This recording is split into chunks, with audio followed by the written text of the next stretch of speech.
Fear gives us life. Being afraid of the right things kept our ancestors alive. It makes sense to be afraid of poisonous insects or hungry tigers, but what about fear when there is no clear and obvious danger? For instance, a teddy bear with a full set of human teeth. Or a smile, JPG. There's something little off about these images. Too much mystery and strangeness, but no obvious threat the way there is with a gun or falling rock. But yet they still incite fear because they are creepy. But why? What gives us the creeps? What causes something to be creepy? We are now in my bedroom, the bedroom I grew up in Kansas. Like a lot of children my age, I was terrified of scary stories to tell in the dark. But the very first book that ever scared me was The Curse of the Squirrel. To this day, I still haven't finished the book. But that's just me. Psychologist James Geer developed the Fear Survey Schedule 2, which he used to find out what scared us the most. Combined with the results of a more recent Gallup poll, these are the things that scare most of us, the most. All of these things are scary, but are they creepy? Let's get more specific.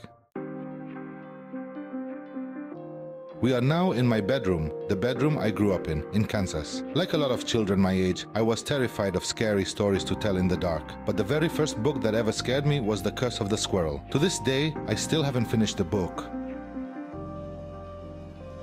But that's just me. Psychologist James Geer developed the Fear Survey Schedule 2, which he used to find out what scared us the most. Combined with the results of a more recent Gallup poll, these are the things that scare most of us, the most. All of these things are scary, but are they creepy? I love the way Stephen King delineates 3 types of scary stuff. The first is the gross out. This is something disgusting, morbid, diseased. The second is horror. Horror to King is the unnatural, a giant spider, or being grabbed in the dark when you thought you were alone. The third, terror, is different, creepier. He says terror is coming home to find that everything that you own has been replaced with an exact copy. Terror is feeling something behind you, its breath on your neck, knowing that you will be grabbed, but then turning around to find that there was never anything there in the first place. Not a lot of research has been done on that feeling, the creeps, but many theories and ideas involve vagueness, ambiguity. For instance, masks, and why clowns are creepy. Claude Lévi-Strauss wrote that the facial disguise temporarily eliminates from social intercourse the part of the body, which reveals personal feelings and attitudes. Part of the reason even a neutral or happy mask can be creepy may have to do with ambiguity. A mask hides the true emotions and intentions of the person underneath. I don't know if the person wearing that mask is a threat or not.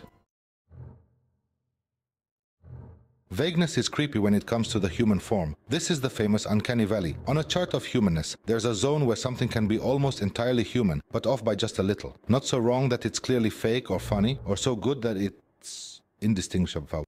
Instead, it's just troubling. The creepiness of the uncanny valley is wonderfully demonstrated by John Bergeron's Singing Androids.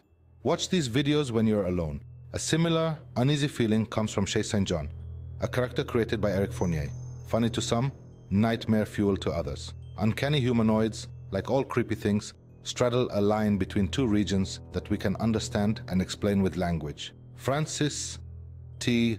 McAndrew and Sarah Koenke describe being creeped out as an adaptive human response to the ambiguity of threats from others. Creepy things are kind of a threat maybe, but they're also kind of not. So our brains don't know what to do.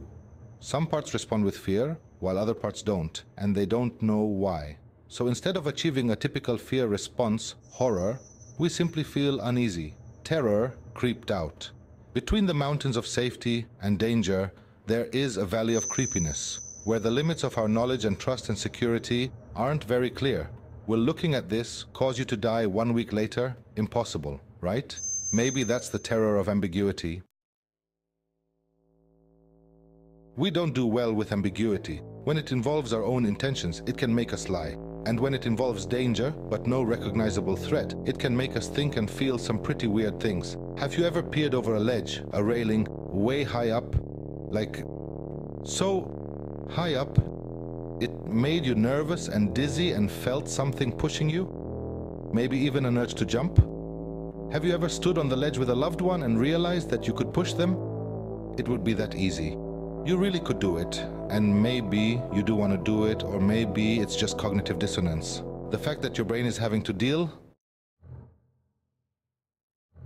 A recent study by Jennifer Hames at Florida State University dubbed this the high place phenomenon. When approaching a ledge and a dangerous drop, your survival instinct kicks in and you pull yourself away. But your balance and motor systems don't get it. Nothing is pushing you and you don't normally fall or leap randomly. So what's going on? The part of your brain that processes intention might resolve this by determining that something must be pushing you, or that you might actually want to jump or push your friend, even if none of that is true. Now, we're not done with ambiguity yet because our language reflects the gray area of terror and creepiness.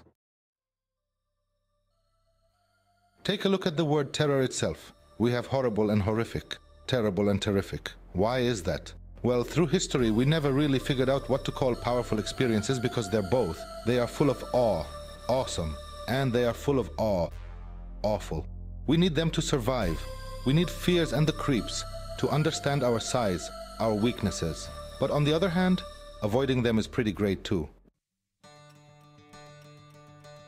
The creeps is a physical reminder that the world is vague and full of ambiguity, but that we are cunning, always trying to figure things out, but nonetheless fragile. Is that terrible or terrific? Well, it's both, which as a creepy ghost would say, is kind of beautiful. And as always, thanks for watching.